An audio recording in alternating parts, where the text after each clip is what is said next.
Cerca Teleeuropa sul tuo Play Store o Apple Store e scarica la nostra app. La tragedia di Corso Telesio è ancora in primo piano in questa edizione. Alcuni filmati amatoriali, sono al vaglio gli investigatori impegnati a far luce sul rogo nel centro storico Cosenza in cui sono morte 3 persone. Sul caso il Partito Democratico annuncia una interrogazione parlamentare, mentre l'amministrazione comunale di Cosenza sospende gli eventi legati al Festival Confluenze. Vediamo. Il ruolo chiave delle testimonianze nell'inchiesta della Procura della Repubblica di Cosenza sul rogo di Corso Telesio.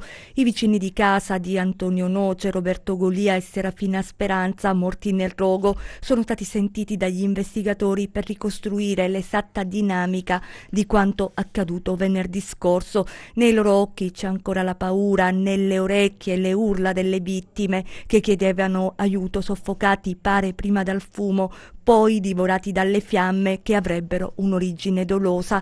L'innesco dell'incendio sarebbe avvenuto all'esterno dell'abitazione nel portoncino di ingresso e i 3 sarebbero rimasti prigionieri nel loro appartamento. Al vaglio degli investigatori anche alcuni filmati amatoriali. Sul caso non si placa la polemica politica. Il Partito Democratico ha annunciato un'interpellanza parlamentare, un atto istituzionale dovuto secondo la segreteria regionale del partito. Abbiamo piena fiducia, si legge nella nota, nell'operato della magistratura. Chiediamo chiarezza però, sottolinea il PD, sul fatto che quella famiglia è stata inghiottita dalle fiamme soltanto perché viveva abusivamente in una condizione disumana e di assoluto abbandono.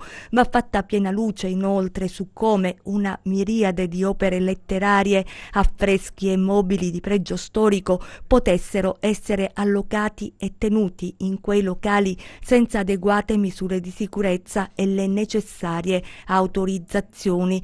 Intanto l'amministrazione comunale, dopo il lutto cittadino di lunedì scorso, ha annunciato la sospensione del Festival Confluenze, eventi programmati fino al 2 settembre ed annullati. La decisione del vice sindaco Santelli: si attende ora il dissequestro delle salme per i funerali.